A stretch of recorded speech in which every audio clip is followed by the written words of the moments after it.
là les amis, j'espère que vous allez bien. Alors aujourd'hui, bienvenue, welcome sur ma chaîne, bienvenue dans une toute nouvelle vidéo. Alors aujourd'hui, pas de vlog, non, on est sur un petit facecam. Je vous avais demandé en fait sur Instagram de répondre à quelques petites questions, enfin plutôt de me poser des questions, n'importe quoi, c'est moi qui vais répondre à vos questions. Pour une FAQ du coup que j'allais faire sur YouTube et je m'exécute, voilà, j'ai récolté toutes vos questions. Je vais essayer de tout condenser dans une seule vidéo. Je vais voir au feeling, si jamais finalement ça prend plus de temps que je ne le pensais, et ben je ferai une partie 2 pour pouvoir répondre à toutes vos questions. J'ai envie de répondre au plus de questions possible tout simplement. J'ai quand même trié un petit peu les questions qui avaient un rapport ou non avec les troubles alimentaires parce que là voilà, je fais pas cette FAQ pour parler de ma vie. Ce n'est pas un site de rencontre non plus, hein. Donc toutes les autres questions qui sont personnelles et quoi ou qu'est-ce, ou alors du coup sur d'autres thèmes que les troubles alimentaires, je ne les ai pas sélectionnés. Peut-être qu'un jour je ferai une FAQ sur ma vie en général. Ça ne sera toujours pas un site de rencontre. Merci de prendre note messieurs. Mais en tout cas, là je vais répondre au plus de questions possibles concernant les troubles du comportement alimentaire. Du coup j'ai mon petit ordi en fait qui est juste là. Attendez parce que ça commence. Qu'est-ce que c'est que cette merde? J'ai mon ordi qui est juste là sur lequel j'ai balancé en fait toutes les questions puisque je filme avec mon téléphone portable, je ne pouvais pas prendre le téléphone pour lire les questions. Donc sans plus tarder, commençons avec la toute première question. Alors je ne vais pas avoir grand chose en soi à répondre à celle-là, mais des conseils pour guérir. Alors, je vais pas du coup m'éterniser, enfin je vais même pas m'étaler, j'ai envie de dire là, parce que des conseils pour guérir, c'est ce que je partage en fait, que ça soit sur cette chaîne YouTube ou que ça soit sur mon compte Instagram. Donc du coup, pour toutes les personnes, la personne qui m'a posé la question et toutes celles qui veulent des conseils pour guérir, parce que je reçois aussi beaucoup par message cette question en temps normal, mais voilà, je me fais toujours un plaisir moi de discuter, d'approfondir le sujet avec vous, mais n'hésitez pas à aller feuilleter en fait tout mon compte. Je commence à avoir pas mal de vidéos, mine de rien, qui sont publiées sur cette chaîne. Il y a pas mal de posts aussi, et en story, je suis assez présente et souvent je parle de choses qui m'ont fait du bien ou quoi au caisse. Donc voilà, je vais pas répondre en soi à cette question parce que tout est dit sur... Enfin, tout est dit. Oui, je partage déjà tout sur cette chaîne.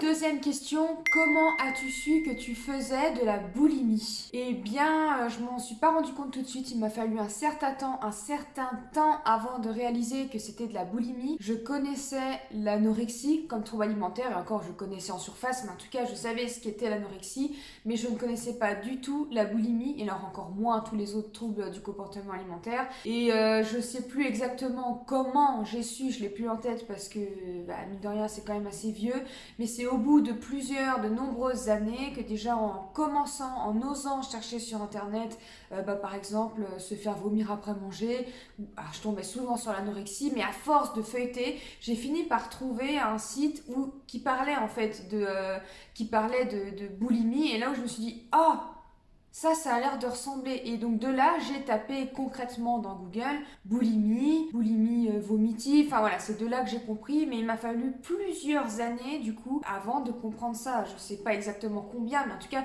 il m'a fallu plusieurs années avant de comprendre que je souffrais de boulimie. Parce que jusqu'à ce moment, jusqu'à ce que je comprenne ça, vu que je ne connaissais que l'anorexie et que moi je me considérais pas comme...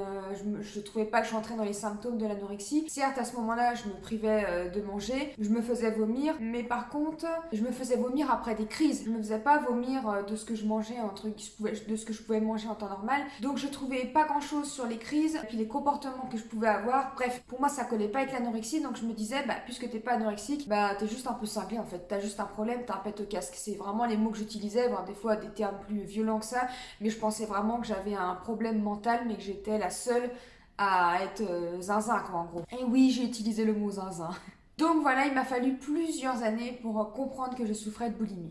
Troisième question, comment es-tu devenue boulimique? Alors ça s'est fait pareil progressivement, c'est pas du jour au lendemain où paf d'un seul coup je suis devenue boulimique. En fait je me rappelle du moment où j'ai identifié que ça m'arrivait souvent en fait de grignoter fortement. C'était pas des crises du tout, hein, c'est simplement que je rentrais de l'école ou quoi que ce soit et je me faisais des bons gros goûters et puis j'aimais bien aller grignoter et manger pas mal de... manger en fait des bonnes quantités, on va dire, mais c'était surtout voilà, des gros goûters, on va dire, ou des gros petits déjeuners, mais qui n'avaient rien de crise à ce moment-là. Mes repas étaient tout à fait normaux, donc je sais pas à quel moment exactement ça a commencé. Tout ce que je sais, c'est que c'est aux alentours de mes 15-16 ans que là, en fait, j'ai pris conscience, une remarque de mon père sur le fait que j'avais pris du poids. J'ai pris conscience qu'effectivement, oui, j'avais peut-être pris un petit peu de poids, et le jour où, toujours à ces âges-là, 15-16 ans, où j'ai fait vraiment une vraie crise de boulimie, c'est-à-dire que là, j'ai vraiment pris un énorme goûter plus gros que d'habitude, mais très gros au point d'en avoir vraiment mal à l'estomac. Et c'est là où du coup j'ai après fait ma première crise et où j'ai eu l'impression d'avoir trouvé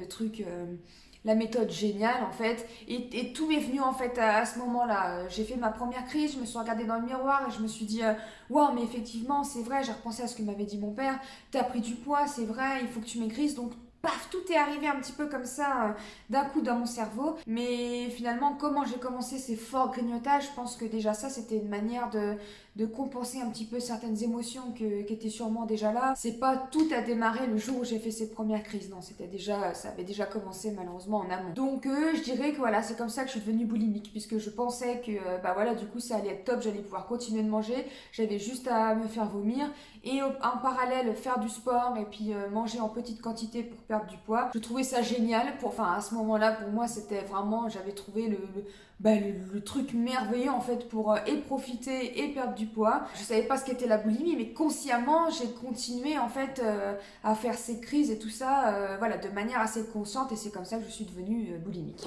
Est-ce que ta famille sait ou savait que tu as eu des TCA? Alors oui, mes parents et ma soeur du coup, mais mes parents en fait se sont rendus compte que j'avais un souci avec la nourriture. Je sais même pas en fait d'ailleurs si eux-mêmes avaient mis le doigt sur le mot, sur le terme boulimie à ce moment-là, mais en tout cas quand ils s'en sont rendus compte, j'habitais encore chez eux en fait. D'ailleurs ça s'est calmé un petit peu parce que je me sentais vraiment surveillée. En fait ils savaient que je me faisais vomir. C'est ça, je pense pas qu'ils savaient que je faisais des crises de boulimie à manger, vraiment une crise. Je pense pas qu'ils avaient vraiment connaissance du TCA puisque moi je ne l'avais pas, donc par contre ils savaient que j'avais un comportement qui pouvait ressembler à de l'anorexie ou autre, enfin un trouble alimentaire du coup. Donc du coup j'étais beaucoup surveillée. Je sais que quand j'allais aux toilettes, voilà, il y avait une surveillance, enfin je sentais que on surveillait que j'y passe pas trop de temps ou quoi que ce soit, on se demandait un peu ce que je pouvais y faire. Donc d'ailleurs ça a permis de calmer un petit peu mes crises parce que je me sentais tellement surveillée, j'avais peur finalement, voilà, je voulais pas que...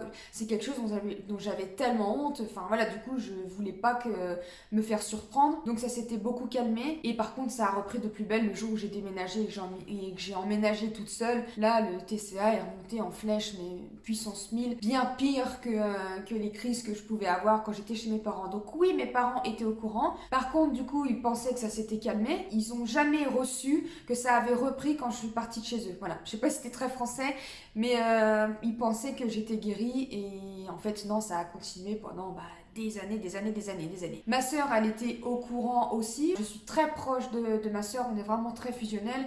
Donc mes crises étant vraiment violentes et mon mal-être ayant pris tellement d'ampleur après quand j'ai habité toute seule, que je lui en ai reparlé de moi-même, et puis du coup elle a toujours été un pilier même après, de me soutenir sans forcément savoir quoi faire parce que quand on n'est pas concerné c'est difficile de savoir, mais en tout cas elle a toujours été là. Donc, et puis à l'heure d'aujourd'hui, voilà, maintenant avec les réseaux sociaux et tout, il y a d'autres membres de ma famille qui l'ont appris quand j'ai sorti ma chaîne, et maintenant c'est un secret pour personne, du moins toutes les personnes qui ont les réseaux sociaux de ma famille, j'ai pas une grande famille non plus, sont au courant que j'ai vécu des troubles du comportement alimentaire. Tu as quel âge et tu as eu quand des troubles du comportement alimentaire? Alors aujourd'hui, donc du coup on est en avril 2022, dans moins d'un mois, le 3 mai précisément les amis, j'aurai 30 ans. Le 3 mai 2022, j'aurai 30 ans puisque je suis une 92. J'aurai 30 ans et mes troubles du comportement alimentaire ont commencé du coup autour de 15-16 ans et ont duré 13 années. Pourquoi la boulimie et pas un autre TCA? Je sais même pas si je peux répondre à cette question, j'en sais rien. Alors, si, en plus, alors si, je vous dis des conneries, mais je le savais pas du tout à ce moment-là. Maintenant, en y réfléchissant, il y a beaucoup de comportements que j'ai compris. J'avais beaucoup de vide en moi, l'impression qu'on ne m'aimait pas, l'impression que j'étais pas assez, etc., etc. Donc, il y avait cette part de moi, il y avait ce besoin de me remplir clairement. Je m'en suis rendu compte aussi après dans mon travail de compréhension de pourquoi j'ai eu des troubles alimentaires et puis de compréhension de l'origine de mon mal-être. Et donc, du coup, il y avait ce besoin de remplir les crises du coup et également ce besoin après d'évacuer en fait et de vider par contre la douleur. C'est deux choses différentes, mais en fait j'ai pu me rendre compte, pareil avec la conscience que j'ai de maintenant de ces dernières années, j'ai pu me rendre compte que par exemple quand je me sens vraiment pas bien, mais vraiment que j'ai une grosse tristesse, que je me sens vraiment mal, surtout là il y a une période en fait où je me suis pas sentie bien, j'étais très triste, j'ai beaucoup pleuré, clairement je me sentais pas bien mentalement, ça n'allait pas, et donc du coup il y avait des jours où je ressentais tellement cette tristesse et cette douleur et dans mon cœur, là où j'en ai pris conscience en fait, c'est un jour j'étais sous la douche, j'arrivais même plus à pleurer tellement j'avais pleuré, mais je me sentais mal à l'intérieur de moi, je me sentais mal et je me souviens penser dans ma tête, mais punaise, mais il faut que cette douleur elle sorte, j'ai envie de gerber cette douleur quoi en fait, et c'est là que ça a quitté dans ma tête et je me suis rendu compte du coup en réfléchissant que c'était la même chose quand je faisais des crises en fait, je faisais la crise machin, je me remplissais et tout, j'avais tout de suite un besoin, un sentiment de plaisir mais à très court terme, enfin je ne sais pas si on peut appeler ça du plaisir mais de réconfort, et par contre le moment où je me sentais mal parce que j'avais un poids comme ça immense à l'intérieur de l'estomac, j'avais qu'une envie, c'était de évacuer en fait tout ce que je venais de me remplir parce que ça me faisait mal, et une fois que c'était sorti, désolée c'est un peu cru, il y avait encore une fois ce court plaisir à très court terme de bien-être en fait, parce qu'on est libéré d'un poids énorme. Je suis pas psychologue non plus, mais je me dis que ce mal-être en fait qui me provoquait cette douleur, et peut-être que le fait après de se faire vomir, c'était la retranscription en fait de ce besoin d'évacuer en fait la douleur que j'avais en moi. Je sais pas si c'était très clair, mais voilà pourquoi peut-être la boulimie, mais après honnêtement je sais pas, je l'ai pas consciemment choisi en tout cas. Tu t'es toujours fait vomir ou des fois tu gardais la nourriture? C'est arrivé très rarement finalement que je garde en moi finalement une crise d'hyperphagie du coup, puisqu'il n'y avait pas de compensation on va dire, mais sinon non, j'ai quasiment tout le temps utilisé vomi pour éliminer mes crises. Est-ce que tu as déjà pris des laxatifs? Pour moi, attendez je regarde parce qu'il faut que je la garde en tête quand même.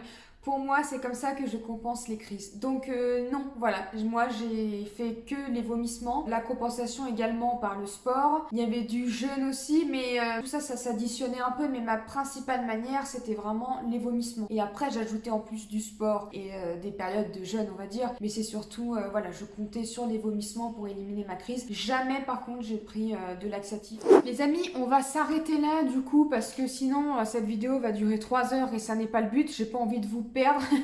Vous n'êtes pas en train de regarder un film là, donc au bout d'un moment il faut que je m'arrête. Donc voilà, je vais m'arrêter là et puis je répondrai la semaine prochaine du coup à toutes les autres questions. Je pense de toute façon que je referai une autre FAQ plus tard, mais bref ça on verra ça plus tard.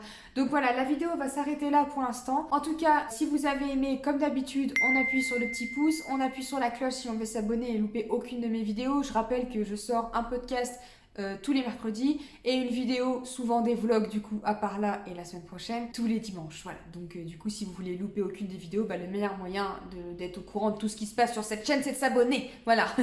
Donc en attendant, je vous souhaite une belle journée, une belle soirée. Je sais pas où vous en êtes quand vous regardez cette vidéo et je vous dis à la prochaine. Bye bye.